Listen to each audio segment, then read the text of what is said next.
you. Wave at me if you, so I know that. Hello. First of all, I want to welcome all of you to our second installment of our racial equity conversation. This evening, you could have chosen to be anywhere for the next hour, but you chose to be here. And I'm truly grateful, and all of our panelists are truly grateful for having you join us this afternoon. We know that you're either coming from work, or you dealt with some kids, or you got dinner cooking, or you're thinking about the debate that's after this, or you got your cocktail ready.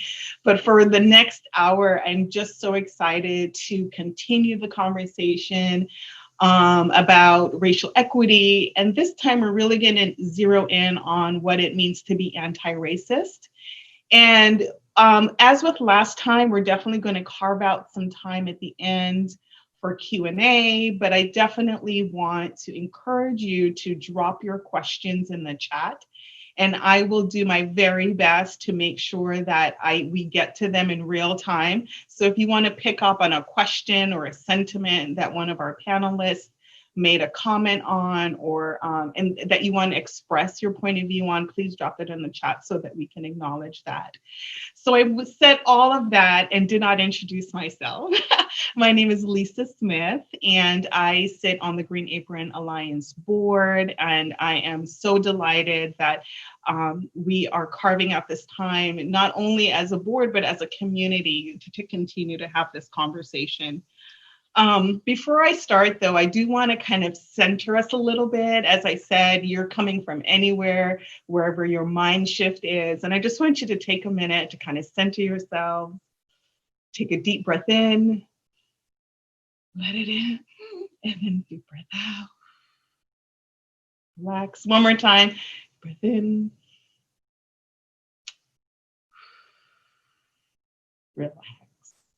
All right. So I feel like I'm among friends, and I certainly hope that you feel like you're among friends.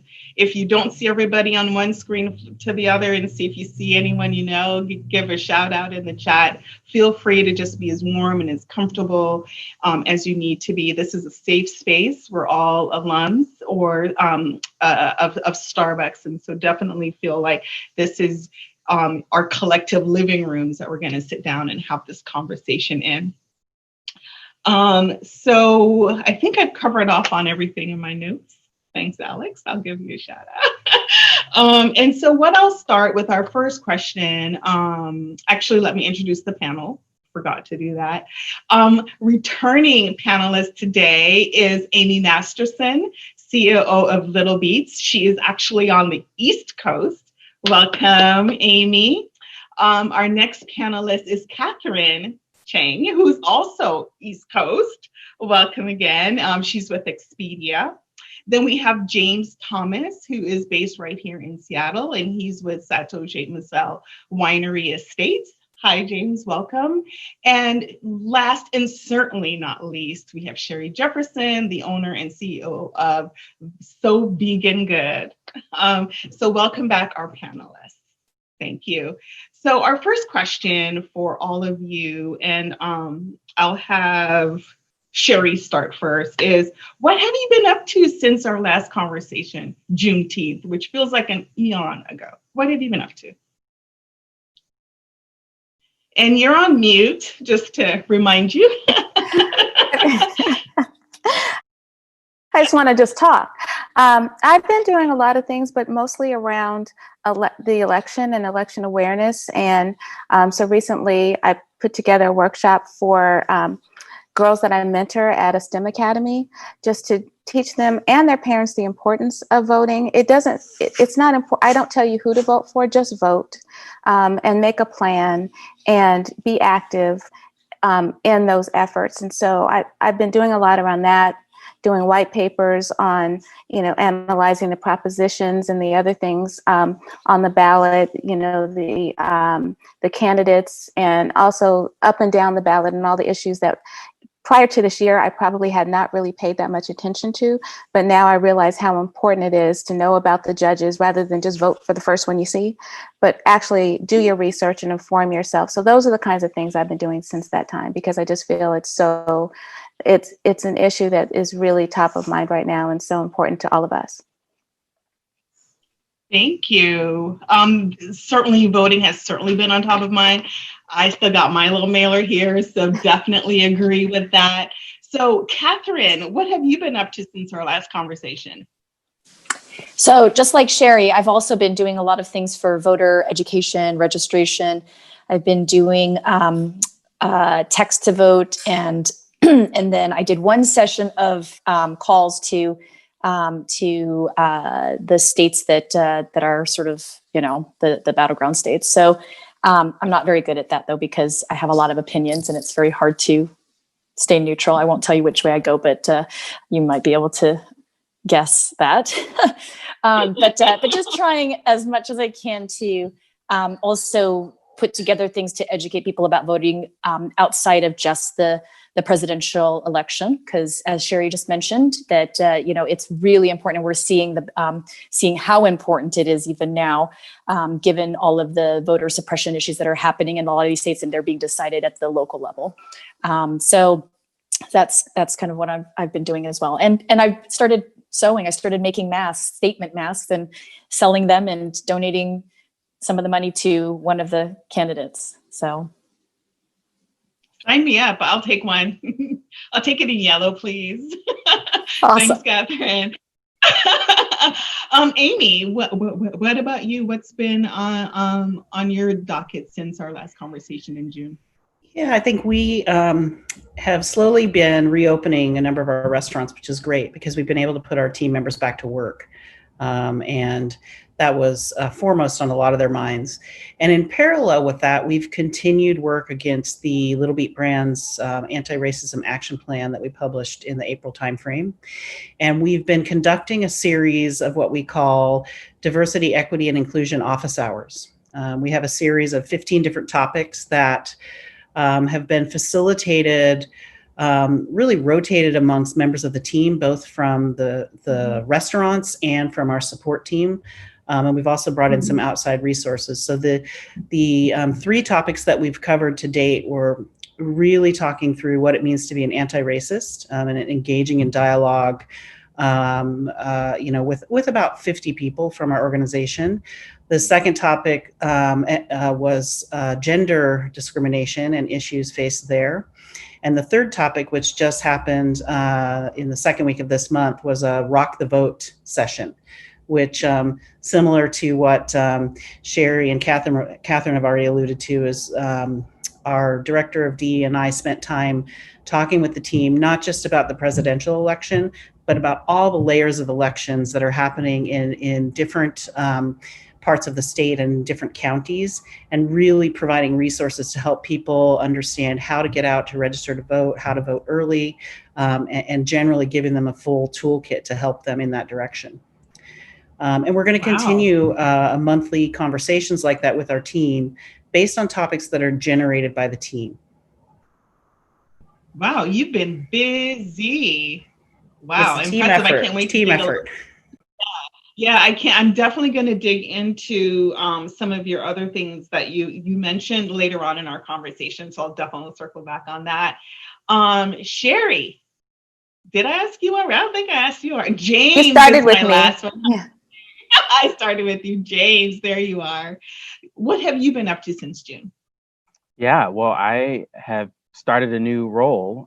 So I started a new role as the director of Inclusion, Equity, and Diversity for St. Michel Wine Estates, and you know, have been really creating their initial strategy to really help make the wine industry a more inclusive and diverse industry. Many of you may or may not know that the wine industry has historically been a very white industry, and so St. Michel came out pretty much around the time of Juneteenth, just around their support for anti-racism and their commitment to try and be a leader in the wine space. I'm doing some work with the Washington Wine Commission right now to really help them think about, as the governing body of wine in Washington, how can they really put forth a strategy that looks at anti-racism and diversity and inclusion across the state of Washington, and really work with wineries and people in the wine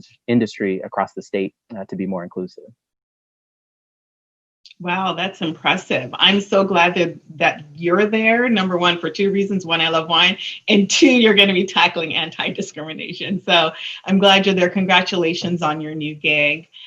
Before we go to, a little bit further, a lot of you already touched on the voting thing, and I definitely want to ask that question of all of you in a different way. But can you tell me, though, what does it actually mean to be anti-racist? We talk about it. We talk about racial equity. There's a lot of nomenclature out there in the ether about what, the work that we're all, on the journey that we're on. But how would you define what it means to actively be anti-racist in this moment in time? Sherri? I was thinking about this because I didn't really understand the term initially. And one of the things that I do understand now through research and reading some of the articles and the book on how to be anti-racist was it's not enough to say, I'm not racist. That's not being an anti-racist. Being an anti-racist is actually moving from understanding to activism.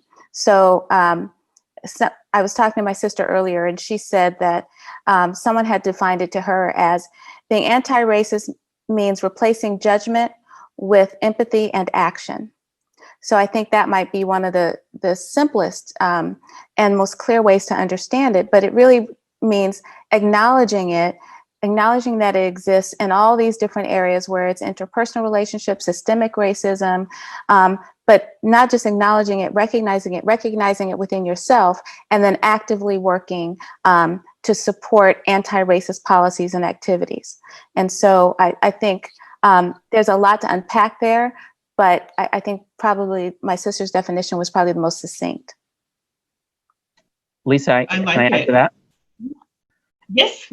James, yeah, go ahead. What I would say, just like Sherri said, is, when you think about just racism isn't just about the individual or their actions, but it's also about the system that continues to perpetuate the marginalization of people of color and different groups of people.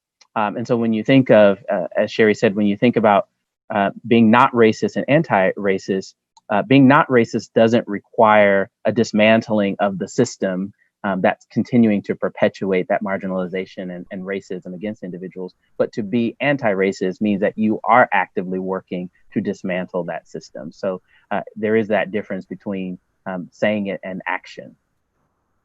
Yeah, and for me, Lisa, if I could add, I think for me, I absolutely agree, Sherri and James. And I think for me, one of the most difficult things that I've had to get comfortable with from my angle in the world is really owning and acknowledging the privilege that has been mine because of where I come from and how I grew up, and really working to say, how do I make it okay to talk about that?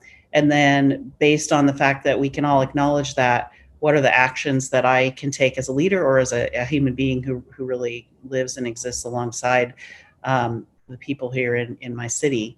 And it may sound like it's easy for me to say those words, but I think that that's been part of the journey that I've been on, is to get more comfortable with just saying that, and to walk away from, I think, what a lot of my peers who are like me would say is the feeling of guilt about it, and put that aside and just turn it into action. I love that. Yeah, and if I can add to that, I think that totally agree with everything that everybody has said here. And I think that one of the key things, though, is to acknowledge that we all have biases. I think that I always cringe, especially, I don't know if anybody watched the Supreme Court hearing for the current position. And the question was asked, are you racist? And I think that when people get asked that question, it's not a really fair question, because who's going to say that they are? But the problem is that I think that we all have to acknowledge that we all have biases. I don't care where you grew up, where you're from, what color skin you have. Everybody has biases. And if you cannot acknowledge that, you cannot move forward to be anti-racist. Because if you can't even acknowledge your own shortcomings, how can you then act to prevent it, right? So I think that everybody's so afraid to admit that yes, I may have grown up with some bias or some racist tendencies or whatever, and we have to acknowledge that it's not necessarily our fault to grow up that way, but it is our responsibility to not act on it, to try and make sure that anytime those thoughts come in, that we are doing what we can to prevent the actual actions that come about from it. So I think that's one of the things whenever people talk about this, guilt comes into play, and guilt should not be there because we all need to just have awareness. And I think that that's probably one of the biggest barriers in my mind to overcoming these things and to be able to actually be anti-racist and to put anti-racist policies in place and to actually do things that will make a difference, because we just can't acknowledge that for some reason. Mm-hmm. All of those are really, really great. All of your reactions to that definition, they really resonate with me. But two things really kind of stood out is around the acknowledgement, the affirmation, and then the action. And I think to someone's earlier point about that journey, that continuum, I think oftentimes, even for me, it's a constant kind of a figure eight. I'm constantly going through the acknowledgement, the affirmation, and taking action. It's a constant kind of ebbing and flowing around what that looks like and feels like, even for me, in my ability to acknowledge kind of biases and where I sit with that. In terms of action, one of the biggest things that we're all engaged in right now, fingers crossed, is the activity of voting. That's the biggest action that we can collectively take in this particular moment. Sherri, one thing I would love to have you kick us off by answering this question. How do you rally voters around the issue of actively being anti-racist? I think one of the ways that we're seeing people be engaged and rallied is through protesting. That's one of the ways that not protesting for protesting's sake, but realize that you can turn that protest into action. You can make measurable steps to address the inequities and the problems that people are protesting about. The other thing to do is show them that one of the best ways to do that is through voting, is through lobbying. And as I said, voting all up and down the ballot. For example, here in Los Angeles, we have 2 people running for district attorney. The incumbent is and again, educating and informing yourself so you know what the issues are and how to choose between the candidates. The incumbent, Jackie Lacey, is known for being very supportive of the police. In fact, if you look at who has endorsed her, there are all these different police agencies. The sheriffs all across the board. She has declined to prosecute police officers for the unlawful killings of Black and brown people. Then you look at her challenger, George Gascon, who was the DA in San Francisco, and he has sort of positioned himself as the opposite of Jackie Lacey, that he's a reformer. But if you look a little deeper, he's actually done a lot. His record is similar to Jackie Lacey's in that when he was DA in San Francisco, he declined to prosecute similar cases. So that's a hard decision to make, but it's a decision that you make in an informed way. Then you look at the propositions and you analyze those and see how voting for one what is the effect of voting no or yes? And so those are the type of documents that I prepared and disseminated for people in the groups that I'm in and for their parents, and so that we can make those informed decisions about what our vote means, as opposed to just listening to the commercials and what other people have to say. When you vote for the judges, the effect is the same as similar to voting for DA. Those are the people who make the decisions whether to prosecute or not prosecute, right? The judges make those sentencing decisions that are often have a disparate impact on people of color.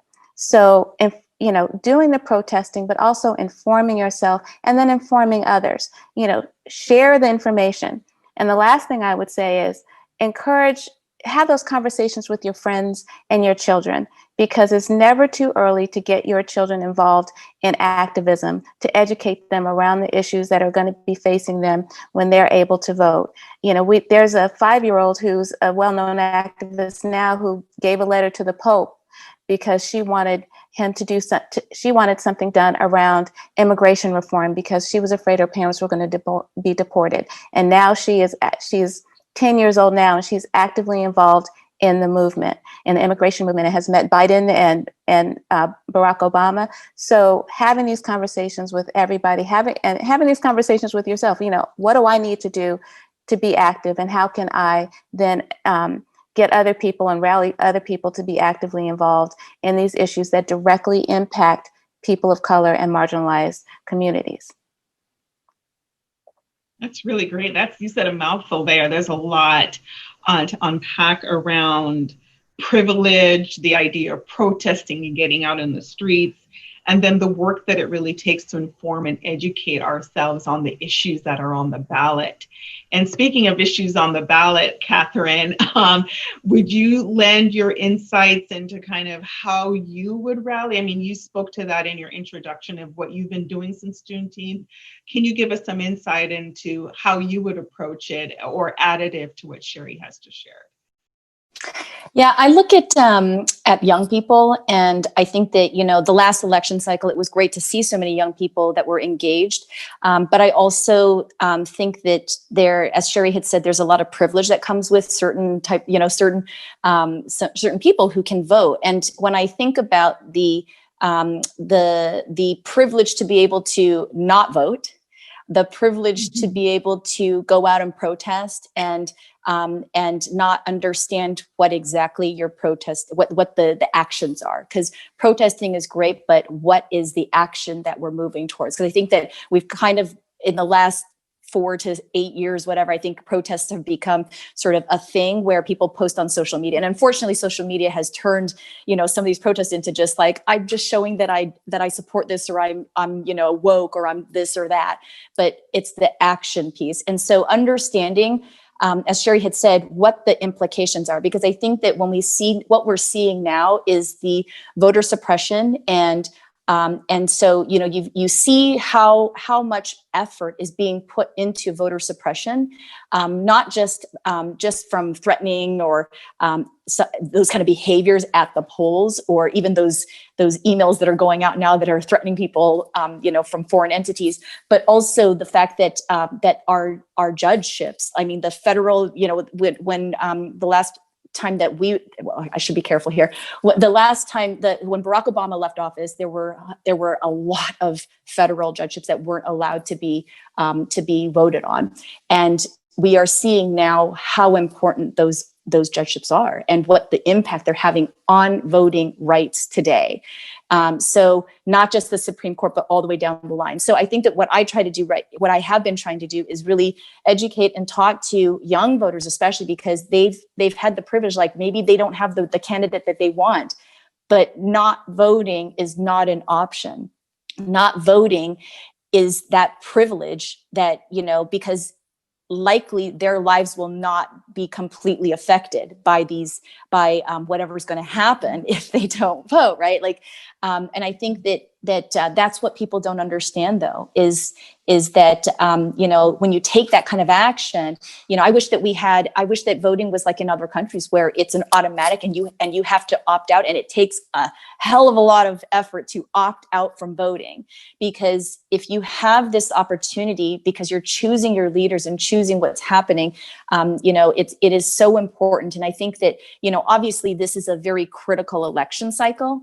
But again, as Sherri had said, every single one builds up to this. It's the local level. It's local. And so education on that front has been a really big part of what I've been trying to do, because it's not enough to just tell people go and vote for the president. You have to vote. You have to be able to understand what you're voting for all across the board, because your local communities literally depend on it. I mean, when Sherri talks about the sentencing and who's being prosecuted and why, and of course the issues that we're dealing with are very tricky right now with racial inequities, but there's also this issue of unions. And so when we look at prosecutors and how they can prosecute police officers, it's the systemic racism that has to be changed.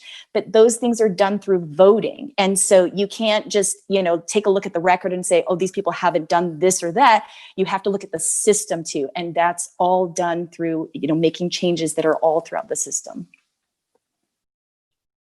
What I've heard consistently, and I think Amy touched on it initially, was the idea of privilege and understanding your privilege in the context of what it means to be anti-racist. And I see that Marie dropped a comment as well, and I think Jennifer like doubled down on it. But let's unpack that a little bit. How can we take steps to understand what our privilege is in light of how we vote? And I think Sherri talked about it. Like, if you don't know that it's a privilege, that you don't have to vote, or I think even you, Katherine, you don't have to vote because none of these issues are impacting you directly. How do we, I don't even know how to ask the right question, but I just kind of want to open it up a little bit more to expand on the idea of privilege and how that influences how we vote and how we have an anti-racist lens in that voting process. And whoever wants to jump in and take that, but I just wanted to unpack that idea a little bit. I'll just say one thing. I think others probably have things to share as well. And I think, again, I'll go back to what I said, which is it seems simple, but I think one of the most difficult steps for someone coming from a position of privilege is, or from a position of certain bias, is to be able to acknowledge that and really name it and call it out. And I was talking with my husband the other night, and at a certain point, I realized that we were talking through voting. We were talking through some things that have been going on with a couple of my restaurants and some issues that some of my team members are going through. And every single time he brought up this point, like, well, why can't we just do this, or why can't we just do that? And I found myself saying, well, that's because, we have the privilege as white people to tackle it this way, or we have the privilege as white people to go figure out this solution. And so I know it seems really rudimentary and really basic, but it's about bringing that idea into the conversation and not beating a dead horse with it and not being overwhelming the conversation with it, but it's about saying, this is why I'm able to do what I can do.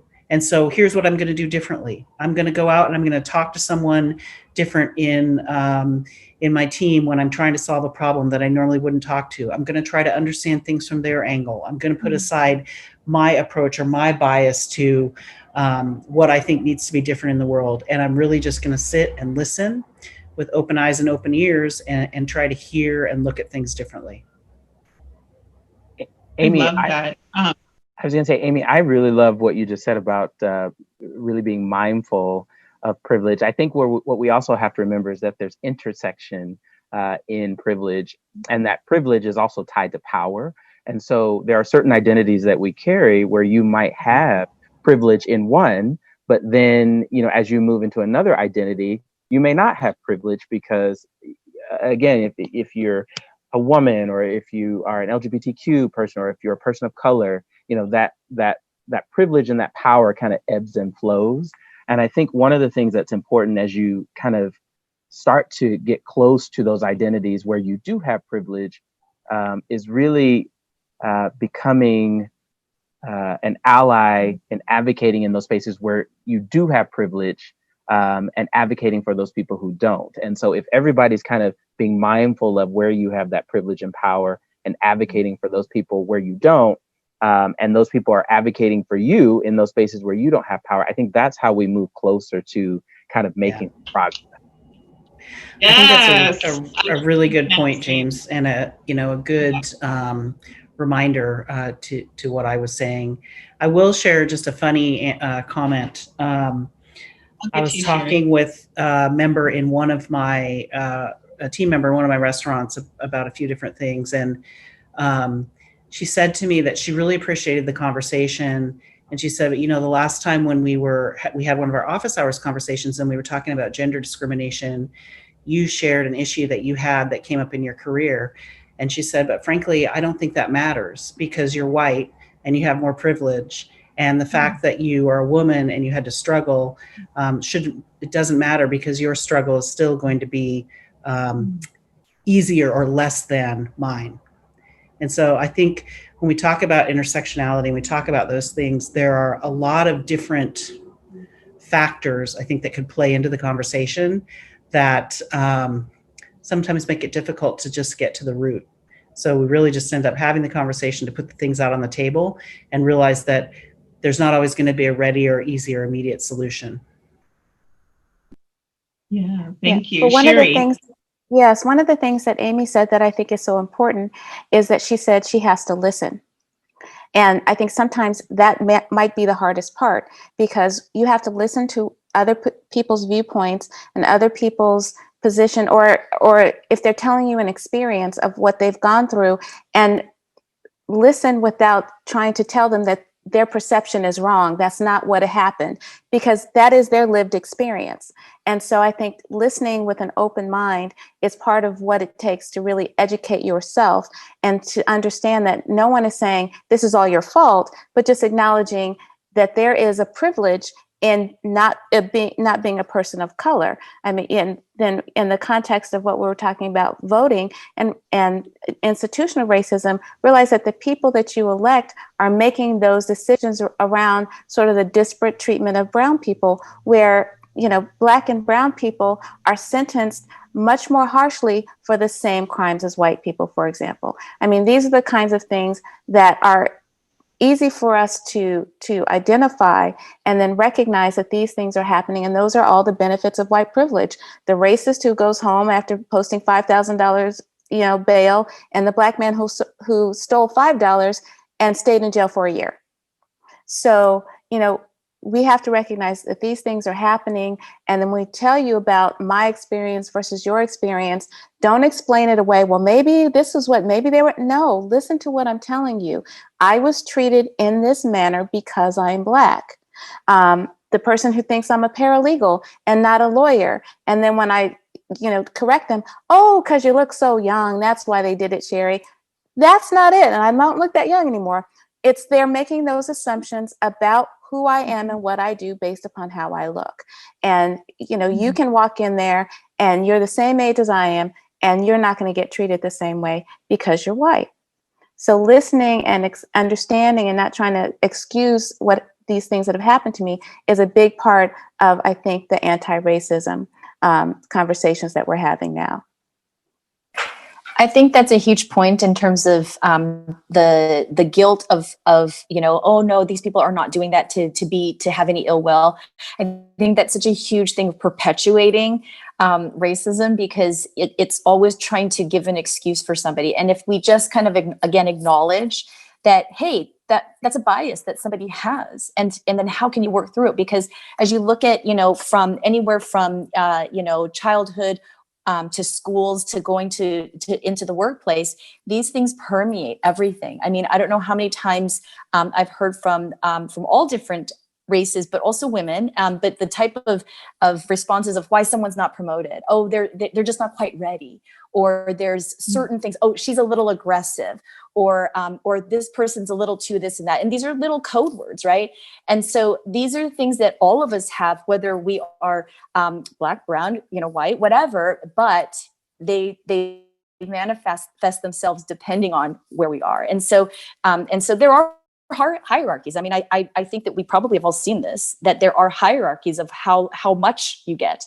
And so again, you know, the looking at this topic, it's of course it's not easy, right? Like it's going to be very, very hard to unpack this and really deal with all these different areas, but it starts from very early. It starts from childhood. It starts from being a baby, like the way that you are treated, you know, and then how it exponentially adds upon, you know, each level from kindergarten to first grade to second, and then it you know, and unfortunately the disproportionate area of this is on mostly Black people. All really, really great points. Thank you so much.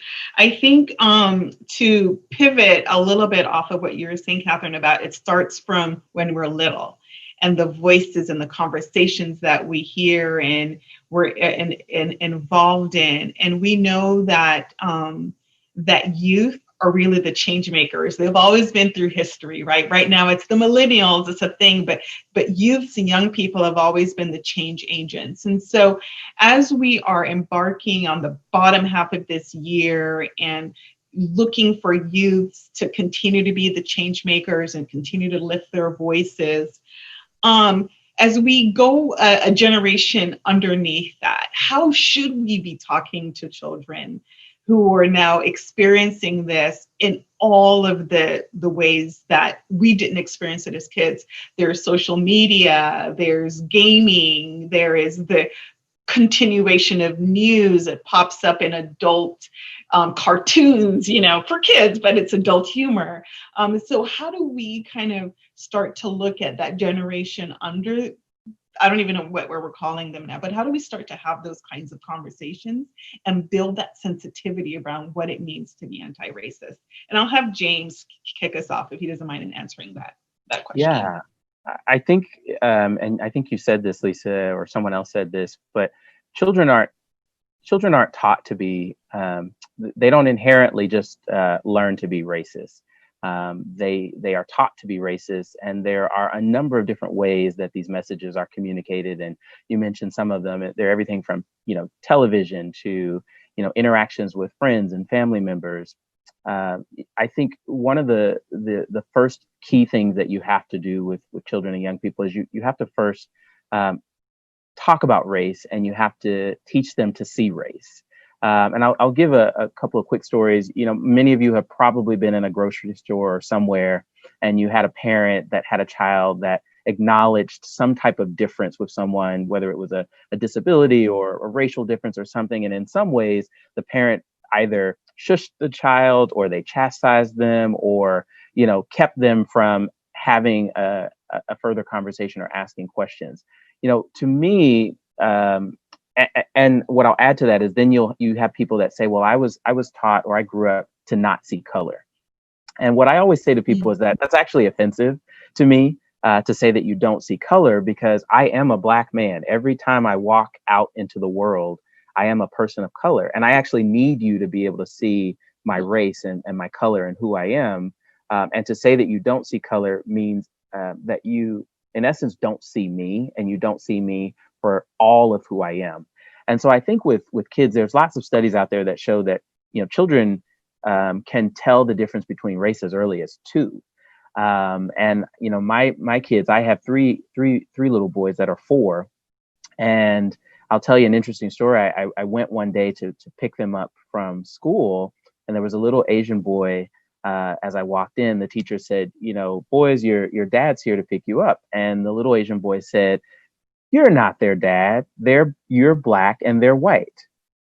And, as you look around, you saw the teachers kind of gasp a little, and they kind of looked surprised and almost, again, like the example that I gave you of not addressing it and talking about it, they said nothing. But for me, I felt like that was a teaching moment. So I leaned in and said, you know what, you're actually right. I am Black and they are white, but I am still their dad. And so I think that it's important to not shy away from the fact that kids see race and they do see differences. And how do we teach children from a very early age to see race and to recognize it? I just don't want you to treat people differently because of their race, but I need you to see the fact that they're different and that they're racially different. And then I think as parents also, be thoughtful in the lessons that you are trying to teach your kids. Because kids model behavior. They listen to what you say. I mean, I think about, again, my kids. It's like every time I say something, but why? Or what is that? Or, there's 50 questions, to one comment or thing that I do. And so, speak up, model the behavior, because your children and your kids are watching you, and be thoughtful about the lessons that you're teaching them, and expose them to different people, expose them to different groups. I think that's one of the things that I always praise my mother for doing, is that she exposed me to different people and groups at a very young age. And so as an adult, I was completely comfortable being around and interacting with people that were in different races and people that look different than me. And I think that as children, we have to teach those lessons very early so that those children grow up to be anti-racist adults. And I think one of the ways you can do that is in the books that they read, the movies that they watch, and the conversations, like you said, that you have with them, because they don't come out of the womb being racist. They don't come out of the womb knowing having these stereotypes in their minds. They get that elsewhere, but if they have a good grounding, then they have something to combat that with. But I think those conversations have to be had, and it's it shouldn't be uncomfortable because you're just telling them the truth, right? And the truth should not be uncomfortable. And so I think sometimes people don't want to have those conversations, especially with their kids, because they think they're too young, or they think it's going to, or they're uncomfortable. The kids aren't uncomfortable. It's us who for some reason are uncomfortable. But if, ways to combat what they're seeing on social media, the messages that they're receiving, the stereotypes, I mean, in the news that's coming up all the time. I don't remember prior to this current president's term where every time a Latino person is arrested for a crime, they say undocumented. Why is that relevant? Either he committed the crime or he didn't commit, so all these things that they're seeing that in their minds are could help them to sort of form these negative stereotypes can be combated by their parents with just honest and open conversations. You said it, Sherri. We have to normalize the discomfort of being uncomfortable. I think if we can do that. I like how you reworded that for me. Thank you. Yeah, we have to normalize Awesome. the discomfort of being uncomfortable. And that's really what it is. And the more that we can do that and have this conversation, and it just becomes just a natural part of what we do, and we can normalize that discomfort, then, hopefully we can, again, make it easier to talk about. And I want to just add on to the piece about talking to kids as early as possible. So I have twin boys that are 12 years old, and whether it's talking to them about, how scary it is to be a boy in this day and age also, right, with all the Me Too and all these things, and how to understand how to be just kids and adults and, all of that. But then the race issue, and I mean, there's so much there that kids need to know. But if you don't talk to them from the very beginning as if it is normal, then the minute you start talking to them about it, they feel so uncomfortable that they don't want to hear it, or they don't want to have, it's like sex. If you start talking about it too late, they're like, oh, don't talk to me about that. You're my parent, right? But with race, it's even more important, because it's literally not like you can change how you see people. You are not, unless you're truly, under a rock growing up, you cannot be colorblind. You cannot be, you cannot say that you don't see someone as, for their sex. You can't say these things. It's not true, because as James said, it is part of your identity, but you have to celebrate those things, but you also have to call out when you see things happening. So, we've had a lot of fodder since this last presidency started. My kids were, not too young, but we've been talking about this since the beginning. Of course, I probably used too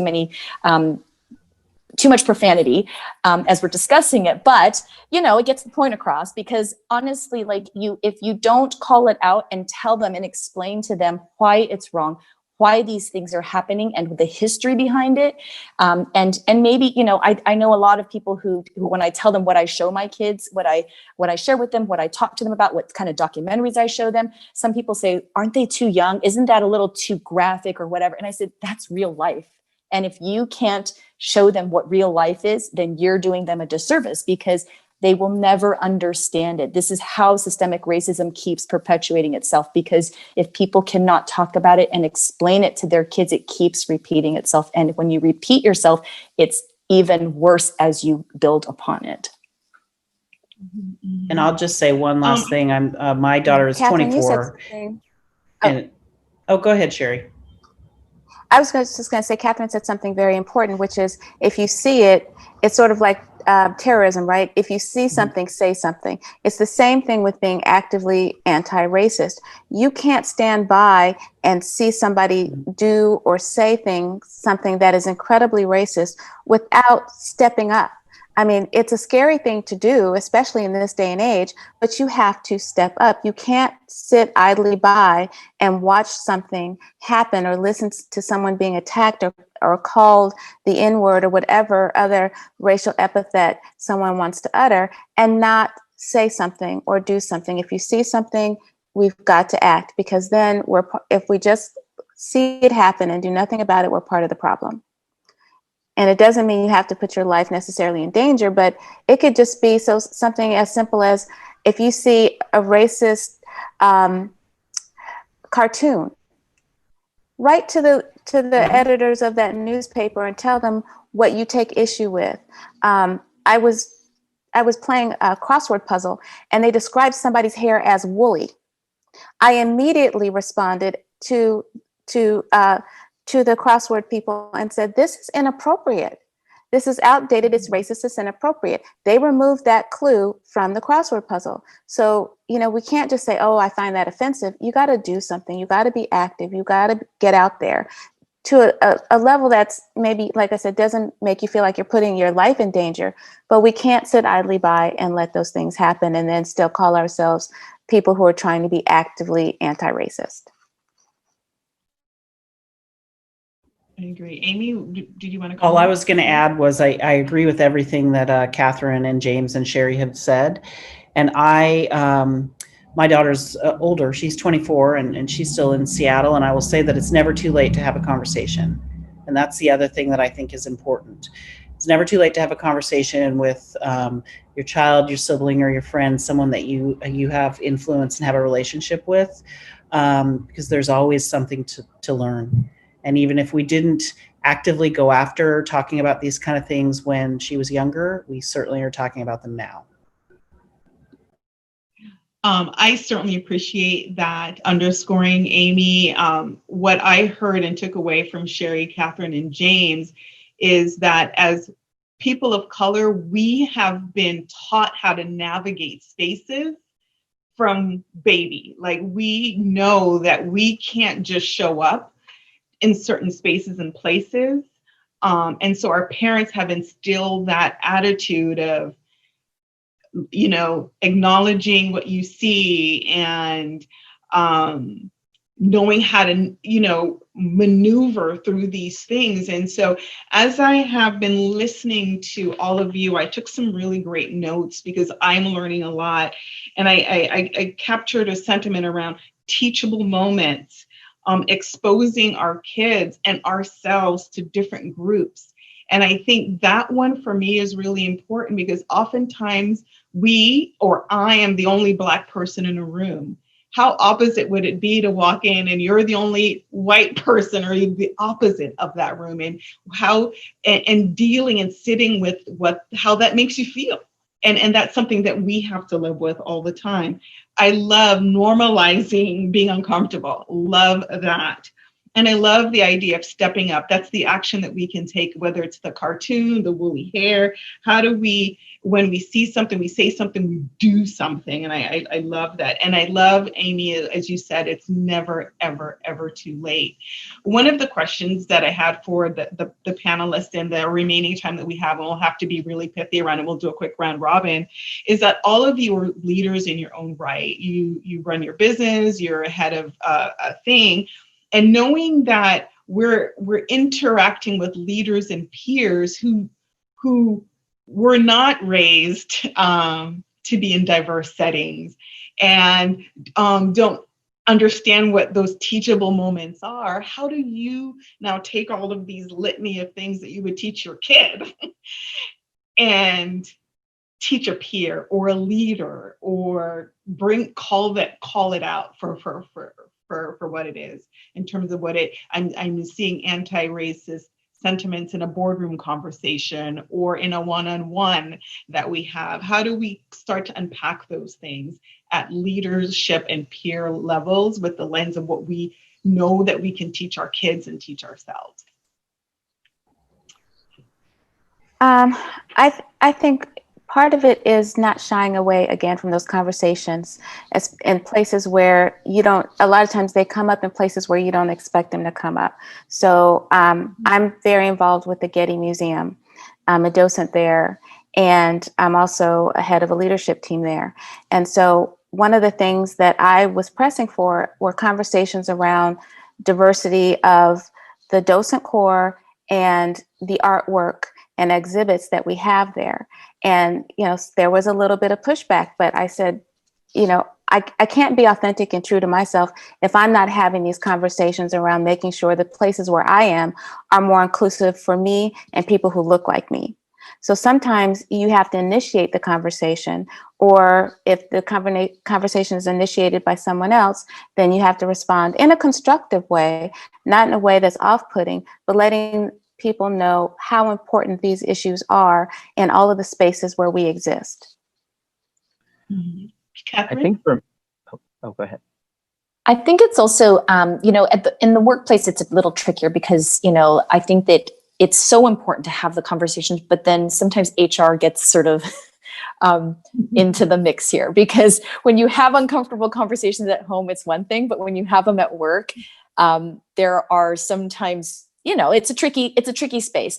But I think that that's where you have to be vulnerable at work in a way that allows for people to sort of leave their guilt at the door and really, again, really listen. Because if you don't listen, you will never learn how to get to the bottom of it. But I also think that in the corporate setting, or in any kind of, not even just corporate, but in a workplace or leader, that kind of leadership setting, the leaders also have to stop sort of coming out with these statements to declare that they're not racist, to declare that they are doing, they have to be open and say, we don't know everything, and we're open to learning, because clearly we have not. If everybody were to say they're not racist, they're not, all these things, then we wouldn't have these problems. But I think that, but also taking a look and seeing, like, how are we as a company or an organization, how can we help solve the problem? Giving money to all these organizations is great, but be strategic as to how your company actually fits into this space. So if you are a company like ours, a technology and travel company, does it make sense for us to be focusing on criminal justice reform? Probably not. But it certainly makes sense for some other companies too. But we should be sticking in the areas where we can actually make progress, because it has to do with education of young kids to provide the high potential kids to go into these careers, right? And then providing the internship opportunities, the mentorships, and the jobs. It's all about job creation to be able to bring people to within. It's all the equity piece, right? Like, you can provide all of the diversity and, you can talk about all that, but if you don't provide both equality and equity, it won't work out. So from a corporate standpoint, I think it's really looking back at taking a step back and looking at what is our strategy as a company. Let's just not do these reactive things to show that we aren't racist, to show that we support the Black community, but are we actually taking the actions to follow up and really make a difference? Thank you. And James, I'll have you offer our last comments, and then we'll wrap it up. All I was going to say is, for me in the professional space, I think the thing that I always try to remember is that if you have a seat at the table, then you have an obligation to have a perspective and a voice. And even when that feels uncomfortable or that feels unpopular. And so I was answering a question the other day for an interview that I'm doing at work internally, and it said, the call to be brave, but the fear is real. What do you do? And my response is that I'm brave. I acknowledge the fear and recognize the fear, but I don't let it paralyze me into doing nothing. But I take that as an opportunity to be brave, even when that feels uncomfortable and unpopular. So if you have a seat at the table, you have an obligation to speak up and say something. Well, thank you so much to all of our panelists. Very insightful conversation. You guys took my breath away. I learned so much in this last 45 minutes of time. And what I would say is, what I want to end with is that the notion that we all have privilege in some capacity, and that privilege that we have is our power. And so my hope is that you don't walk away from this conversation feeling powerless, but you feel informed, and you feel that you have at least 2 to 3 actionable things that you can walk away with tonight beyond the act of voting to really help advance the notion of what it means to be anti-racist. So again, I want to thank our panelists, Amy, James, Katherine, Sherri, and all of the Green Apron Alliance members who could have chosen to be anywhere else tonight, but you chose to be here and have a conversation with us. Thank you so much. Have a great evening. On behalf of Green Apron Alliance, thank you. Thank you.